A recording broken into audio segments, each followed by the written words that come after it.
If you don't heal what broke you, you will bleed on someone who didn't cut you. And that's the brutal truth. You're not ready to love again. Not because you're not worthy of love, but because you haven't done the work. And love without healing, that's just trauma bonding in disguise. I'm Dr. John Delony, and today I'm not here to comfort you. I'm here to wake you up, because I've sat across too many broken hearts trying to hold up a new relationship with nothing but band-aids and blind hope. You cannot build a future on the rubble of unhealed wounds. Your pain has a voice, and if you don't listen to it, if you try to silence it, if you bury it deep under fake smiles, gym selfies, shallow hookups, or nonstop productivity, it will find another way to speak.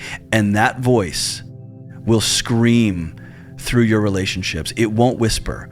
It won't politely tap you on the shoulder. It will roar. It will sabotage your peace. It will ruin the very love you crave.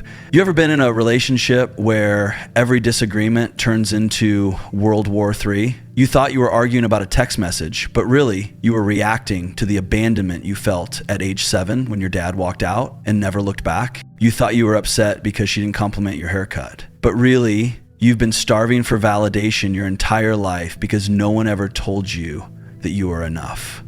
That's what unresolved pain does. It distorts the moment. It rewrites the script. It turns the person in front of you into the ghost of someone from your past.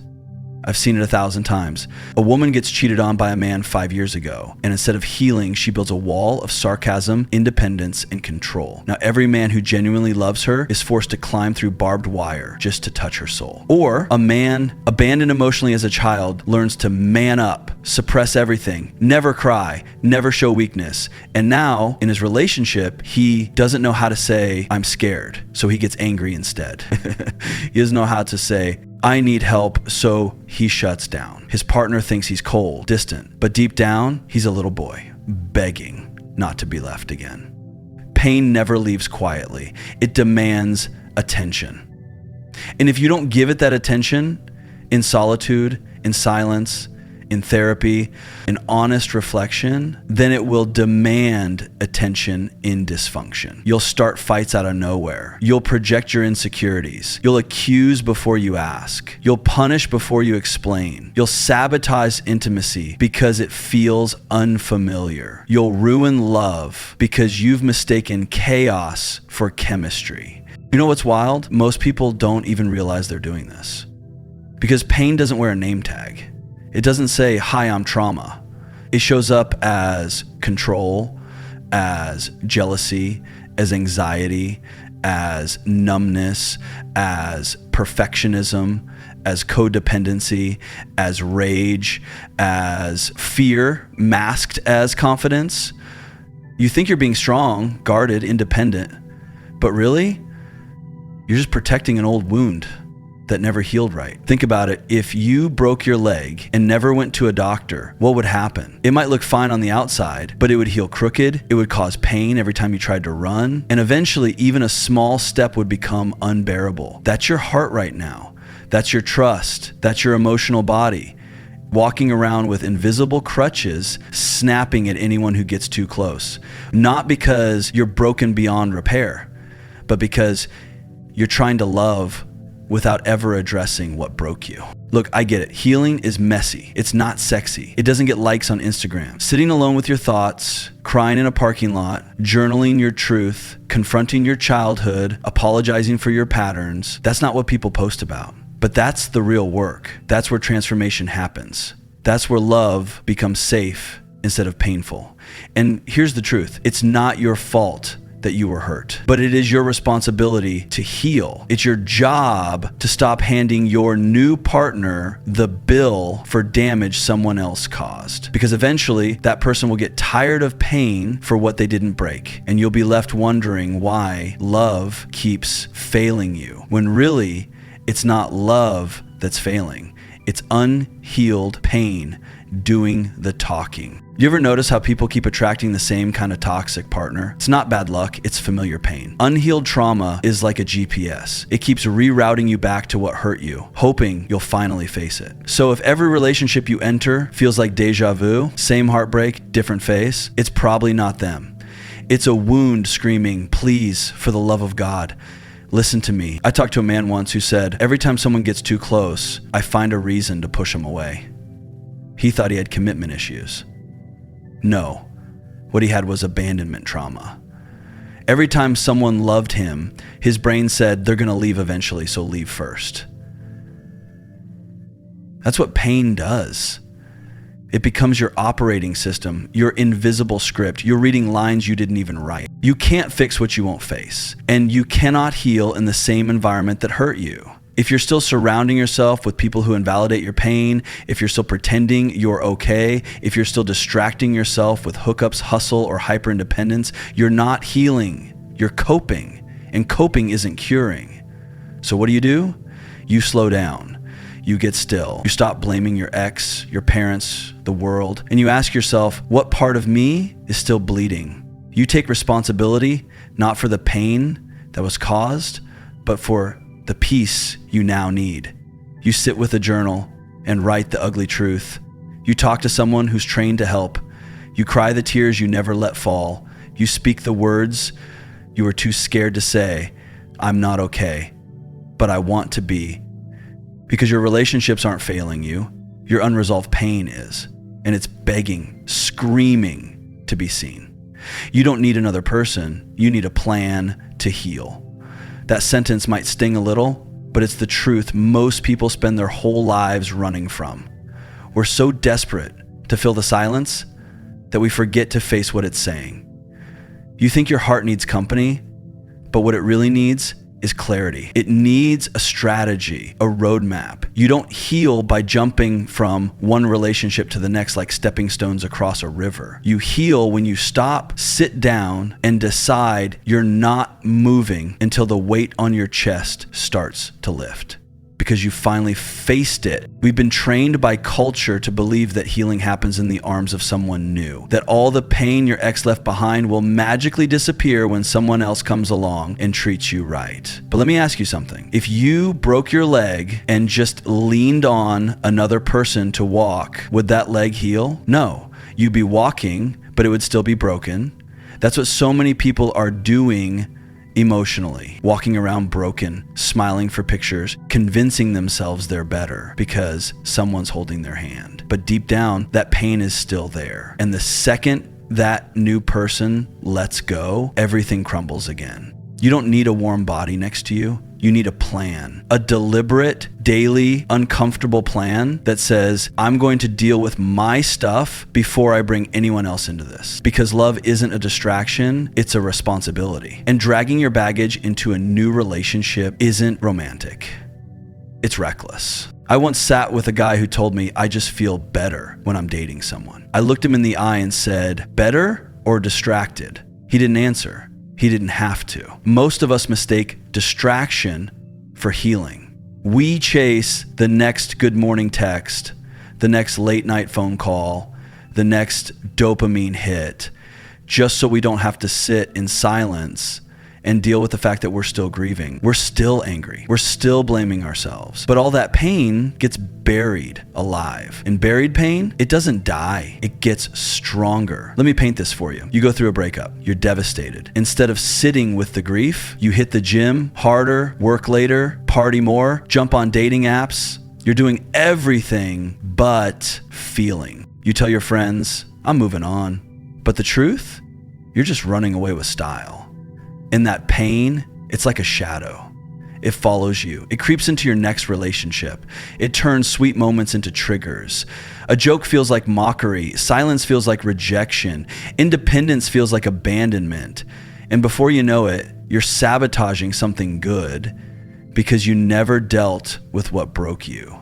You don't need someone to save you. You need someone who meets you after you've saved yourself. You need someone who adds to your peace, not becomes your only source of it. That only happens when you stop looking outward and start going inward. A plan to heal isn't glamorous. It's not Instagram worthy. It's journaling at 2 a.m. because you can't sleep. It's going to therapy even when you'd rather quit. It's calling yourself out for the things you blamed others for. It's facing your childhood wounds and having hard conversations with yourself, not just with your ex. It's realizing that emotional healing is not linear. It's not one motivational video and you're fixed. It's ugly, it's slow, it's real, and it's worth it. You want to know why people repeat the same relationship over and over? Because they never pause long enough to build a new version of themselves. They think, well, that person hurt me, so now I just need someone better. No, you don't need someone better. You need to become someone better, someone healed, someone aware,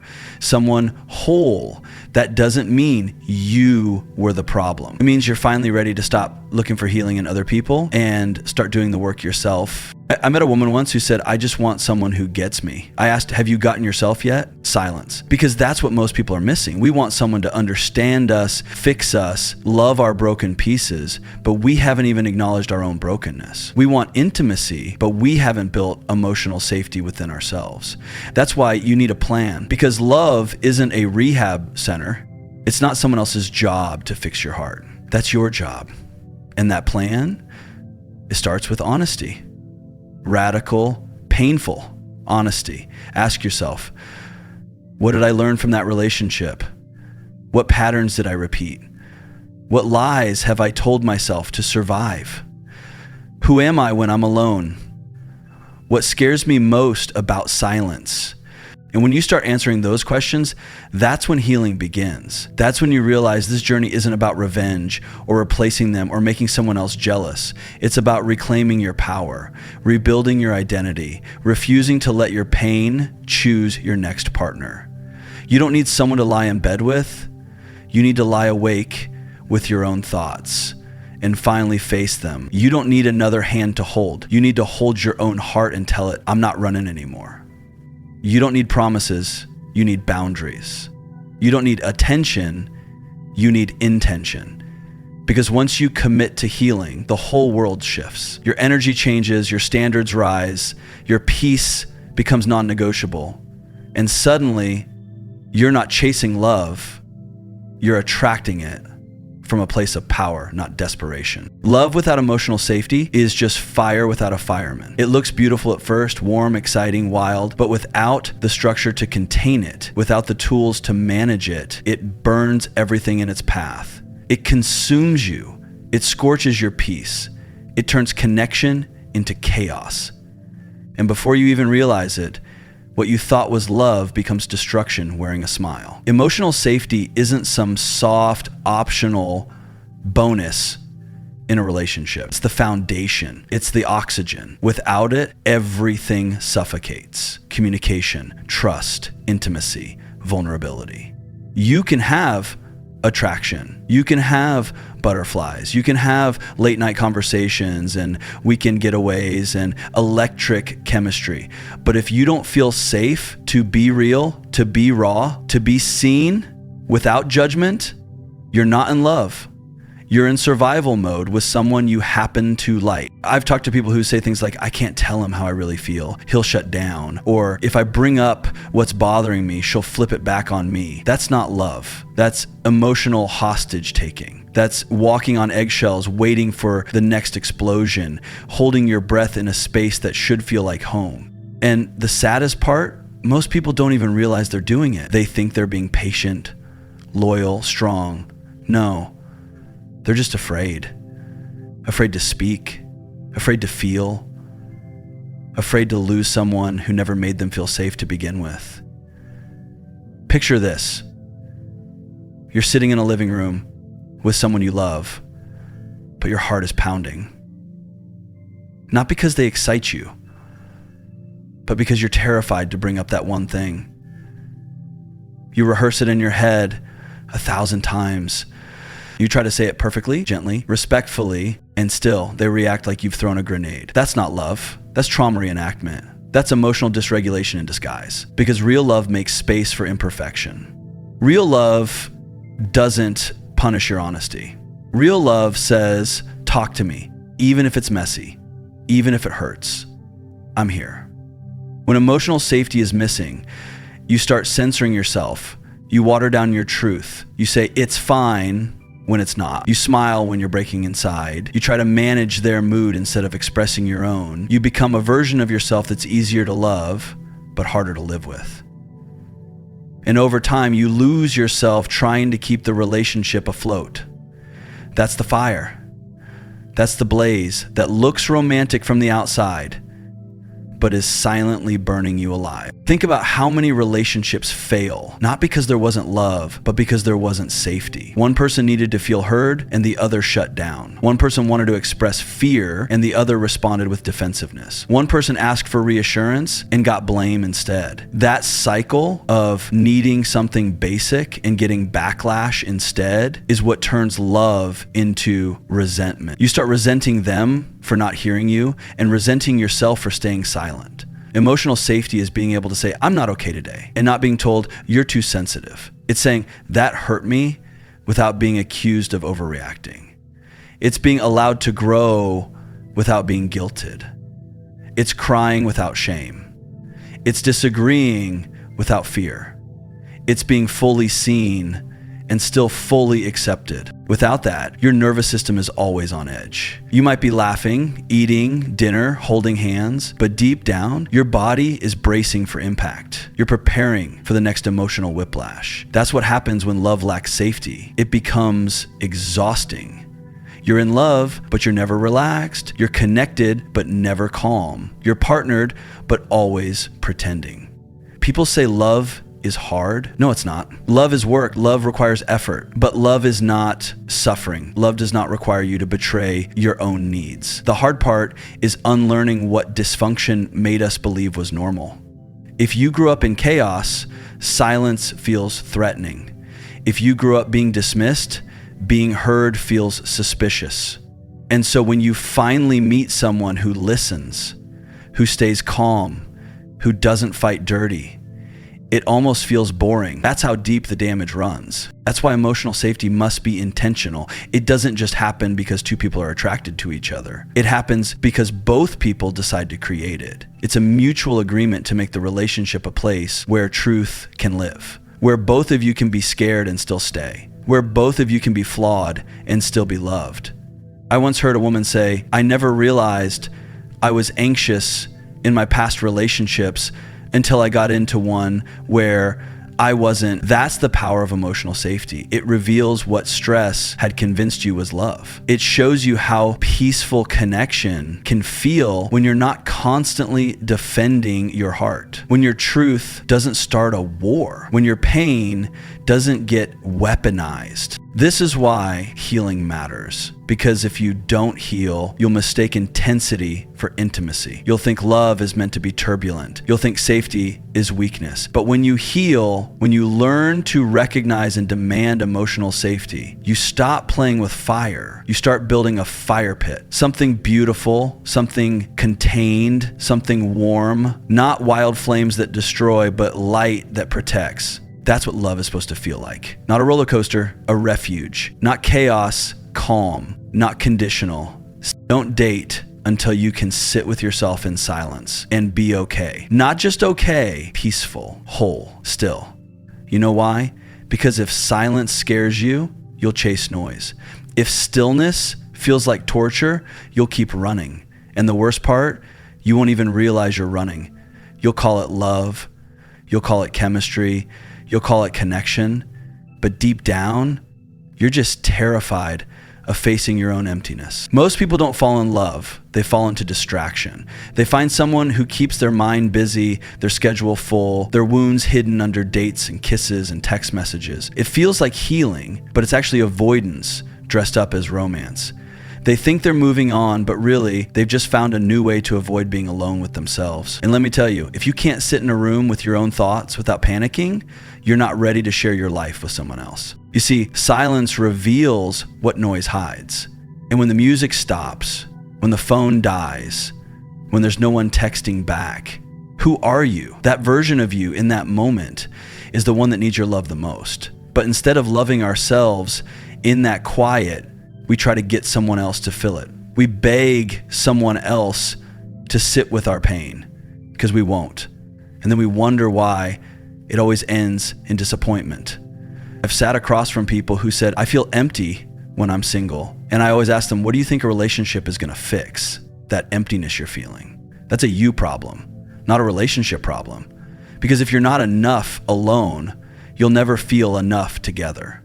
No person can fix what you've abandoned. No relationship can heal what you refuse to look at. And let's get real for a second. Have you ever been with someone who clearly hadn't healed? Someone who couldn't go 5 minutes without validation? Someone who blew up over silence? Someone who turned quiet moments into conflict? That's what happens when you date before you're okay with yourself. Your wounds speak louder than your words. You react instead of reflect. You cling instead of connect. And the relationship becomes less about love and more about survival. Think of it like this. Imagine trying to build a home on top of quicksand.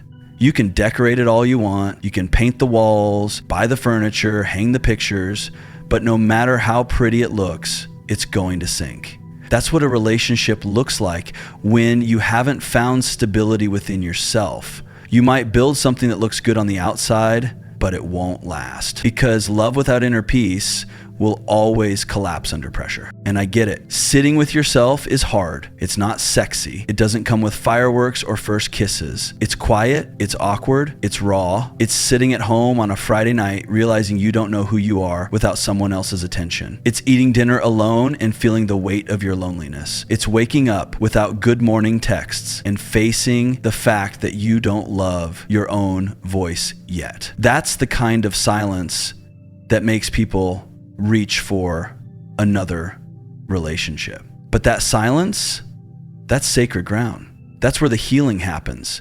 When you can sit in silence and not reach for your phone. When you can be alone in your own presence and not feel like you're missing something. That's power. That's emotional strength. That's when you fought peace, not because someone gave it to you, but because you fought for it. And when you reach that place, love no longer becomes a lifeline. It becomes a choice, a beautiful addition, not a desperate need. I remember talking to a woman once who said, I've never gone more than a month without being in a relationship. I asked her, when's the last time you took yourself out to dinner? She paused. She couldn't remember. She was always accompanied, always entertained, always engaged, but never truly with herself. And that's not love. That's dependency disguised as intimacy. If you can't date yourself, don't date someone else. Here's the truth. The most magnetic people in the world are the ones who are grounded in themselves. The ones who walk into a room and don't need approval, don't need to be seen, don't need to be chased. They radiate peace. They've made friends with their silence. They've healed their own wounds. They've cried in private and grown in public. And that energy, that's what real love is drawn to. Not desperation, not performance, not codependency. Wholeness. So next time you feel lonely, ask yourself, am I really missing someone or am I just uncomfortable sitting with myself? Next time you want to jump back into dating, ask yourself, is this coming from peace or from panic? Is it love I'm ready for or just a distraction I'm craving? Because if you can learn to enjoy your own company, if you can learn to process your pain without projecting it onto someone else, if you can sit with your silence and find strength in it, you won't attract love from a place of need. You'll attract it from a place of overflow. And that kind of love, that's the kind that doesn't drain you. It complements you. It reflects the work you've already done, not the work you're hoping someone else will do for you. Healing means owning your part, even when you were the victim. And I know that's not easy to hear. I know that sounds harsh, maybe even offensive to some, because when you've been hurt, betrayed, lied to, cheated on, manipulated, emotionally abandoned, your first instinct is to scream, this wasn't my fault. And you're right. What they did to you wasn't your fault. But what you do with that pain afterward, that's where your responsibility begins. See, there's a difference between blame and ownership. Blame says, you did this to me. Ownership says, this happened to me, but I won't let it define how I show up in the world anymore. Blame keeps you stuck in the story of your wounds. Ownership gives you the pen to start rewriting the ending. When you've been the victim of real pain, maybe a toxic partner who gaslit you into doubting your reality, maybe parents who emotionally neglected you, maybe a friend who turned your trust into a weapon, you have every right to be angry. You have every right to grieve, to process, to scream. But if years go by and you're still telling the same story, still pointing the same finger, still living from the same wound, then you're not just a victim anymore. Now you're a participant in your own suffering. I once sat across from a man who said, "My ex destroyed me. She cheated, she lied, she made me feel worthless," and I believed him. I felt his pain. But when I asked, "What made you stay after the first time she broke your trust?" he froze. That silence, that's where healing begins. That's where you realize you weren't just hurt, you were complicit in your own prolonged pain. And that's not weakness, that's humanity. That's truth. You might have been raised in a household where love came with conditions. So you learned to accept crumbs and call it a feast. You might have dated someone who treated you like an afterthought, and you made excuses like they're just busy or they'll change. You might have tolerated disrespect because you didn't believe you deserved better. That's not your fault, but it is your pattern. And patterns don't break until you own them. Owning your part doesn't mean blaming yourself for someone else's cruelty. It means asking, what did I ignore? Where did I abandon myself? What red flags did I rationalize? What boundaries did I fail to set? That's power. That's emotional maturity. That's healing with honesty instead of ego. Think about how easy it is to wear your pain like a badge. Men are trash. Women only want money. People always leave. These are stories we carry, stories that were written in trauma. But if you never question those stories, you'll keep reliving them. You'll keep attracting partners who validate your pain, not your potential. You'll keep finding relationships that feel familiar, not safe. And you'll think love is the problem, when really it's your unhealed self calling the. I met a woman once who said, "I always end up with men who use me." And I asked her, "What part of you believes love has to be earned through sacrifice?" She broke down crying. She realized she learned that from childhood, watching her mother give everything to a man who gave nothing back.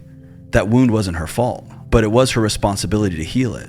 Because no matter how good someone else is, if you don't fix what's broken inside you, you'll break it with them too. Healing is brutal because it asks you to look in the mirror and see the ways you betrayed yourself, the times you kept quiet when you should have spoken, the times you gave more than you had to people who never deserved it, the times you stayed when your soul begged you to walk away. And it hurts because deep down, you know you were trying to be loved, you were trying to be enough, you were trying to finally feel safe, but safety built on self-abandonment is an illusion, and illusions always collapse. So many people want the healing without the accountability. They want the peace without the self-confrontation. But here's the truth. Healing requires courage. It requires you to admit, I chose them. I ignored my gut. I stayed too long. I didn't ask for what I needed. I kept running back because I thought pain was better than being alone. That's not weakness. That's wisdom. That's the moment your scars become your strength. I'm not telling you to stop grieving what happened to you. I'm telling you that your grief doesn't have to be your identity. I'm telling you that you are not your trauma. You are not what they did to you. But you are what you choose to do now. You are who you become when you stop waiting for an apology and start giving yourself the love they never could. People think healing is soft. No, it's savage. It's standing in the ashes of your past and saying, I won't repeat the cycle again. It's choosing to feel the pain now so you don't have to carry it forever. It's letting go of the need to be right so you can finally be free. It's realizing that even though you didn't cause the wound, you are the only one who can stop the bleeding. The moment you stop asking, why did they do this to me, and start asking, why did I believe I had to tolerate it? That's when your healing gets real. That's when it moves from theory to transformation. That's when you stop surviving and start rising. Because healing isn't about forgetting what happened. It's about rewriting what it means. And you can't rewrite anything until you own the pen. Time doesn't heal. Intentional work does. We've all heard that old line, just give it time. As if time is some magical remedy, a therapist in the sky that slowly mends your broken heart while you sit back and wait. But let's get brutally honest. Time does nothing unless you do something with it. You can sit in pain for 10 years, and if you've never faced it, felt it, unpacked it, and processed it, then you're not healed. You're just older. Emotional wounds work the same way. If you ignore them, they don't go away, they resurface in different forms. In trust issues, in anger outbursts, in self-sabotage, in the inability to receive love when it's finally healthy. Intentional work means you stop pretending, you stop running, you stop performing for the world and start getting real with yourself. You pick up the journal and bleed honesty onto the page. You go to therapy and tell your story messy, unfiltered, raw. You forgive not just others, but yourself. You look in the mirror and say, I've been hurt, but I refuse to be held hostage by it. That's not weakness. That's warriorship. That's you taking back your power one brave choice at a time. I talked to a guy once who was going through a brutal breakup. He said, I guess I just need time. I asked him, what are you going to do with that time? And he didn't know. He thought healing was automatic, like breathing. But healing isn't automatic, it's intentional. It's the quiet daily decisions to break your patterns, to unlearn your coping mechanisms, to let go of toxic narratives, and to actually feel what you've spent years avoiding. Sometimes healing looks like crying in your car because you finally allowed yourself to say, that hurt me more than I admitted. Sometimes it looks like saying no to someone you used to say yes to out of fear. Sometimes it looks like getting off social media because comparing your wounds to someone else's highlight reel was killing your self-worth. And sometimes it looks like finally choosing yourself, not in a selfish way, but in a survival way, because you've realized no one is coming to fix you. That job belongs to you. Let's be honest, most people don't heal. They distract. They drink. They date too soon. They bury themselves in work. They joke their way through trauma. They fake it until they break. But healing, real healing, it's raw. It's inconvenient. It interrupts your routine. It makes you question everything you thought you knew about yourself, but it also liberates you. It sets you free from repeating the same damn story with different characters. It gives you peace that isn't dependent on someone else's presence or apology. I've seen people spend years waiting for closure that never came, waiting for time to dull the pain. And I've seen others in the same amount of time do the deep inner work, face their demons, write their letters they never send, grieve fully, forgive boldly, and transform. The difference isn't time. The difference is effort. It's responsibility. It's saying, I can't change what happened, but I can change what I do with it. You owe it to yourself to stop waiting for time to do a job it was never built for. You have to show up for your own healing like your life depends on it, because in so many ways it does. They told you time would heal you, but now you know better time doesn't heal you unless you're brave enough to face what time keeps hidden. Healing is not passive. It's not a lullaby that sings you to peace. It's a war you wage in silence. It's waking up every morning and choosing not to let the past define your next breath. And I'm telling you right now, you can choose. You can choose power over pity, growth over grief, ownership over blame. You can choose to be the hero of your story, not the hostage of your past. You owe it to yourself to stop waiting for time to do a job it was never built for. You have to show up for your own healing like your life depends on it, because in so many ways it does. They told you time would heal you, but now you know better time doesn't heal you unless you're brave enough to face what time keeps hidden. Healing is not passive. It's not a lullaby that sings you to peace. It's a war you wage in silence. It's waking up every morning and choosing not to let the past define your next breath. And I'm telling you right now, you can choose. You can choose power over pity, growth over grief, ownership over blame. You can choose to be the hero of your story, not the hostage of your past. Don't you see? The version of you that walked through that heartbreak, that abandonment, the trail that version didn't die in the wreckage. They're still here, bruised maybe, but breathing, and they're waiting for you to rise. You're not broken, you're building, you're not lost, you're learning, you're not too late. You're right on time, but the clock doesn't start ticking on your healing until you stop waiting for rescue and start becoming your own damn rescue team. Steve Harvey once said, you have not because you ask not. So let me ask you this, when was the last time you asked yourself for truth? For accountability, for healing, not from someone else, from you. Because no relationship will ever be safe enough, no partner will ever be patient enough if you don't confront the chaos within you. You want love, then give yourself the gift of self-respect. You want peace, then fight for it in the trenches of your mind. Because you don't attract what you want, you attract what you are. Let the pain teach you, not torture you. Let the past guide you, not govern you. What happened to you is not more powerful than what can happen through you, but you've got to stop sitting in the ruins and start rebuilding the temple. That's the work, that's the miracle, because healing isn't about becoming someone new. It's about remembering who the hell you were before the world told you you weren't enough. Listen to me. Your pain is not your identity. Your survival is not your ceiling. It's your starting point. You don't owe your past anything but the truth. And the truth is, you are allowed to let go of who hurt you without letting go of who you're becoming. You are allowed to rewrite your story, to rebuild your boundaries, to protect your peace like it's sacred ground, because it is. The healing journey isn't about getting back to who you were. It's about creating the person you were always meant to be. And maybe that person was buried under years of fear, people-pleasing, silence, and shame. But guess what? Every scar is a doorway. Every tear is a teacher. And every time you chose to feel instead of flee, you grew. You rose. You rewrote the rules. There's a quote that says your new life is going to cost you your old one. And that's true, but the price is worth it. The cost of staying broken is higher than the pain of healing. Staying stuck will rob you of joy. Staying angry will steal your future. But healing, real healing, will restore you, not to the person you were, but to the person you finally love being.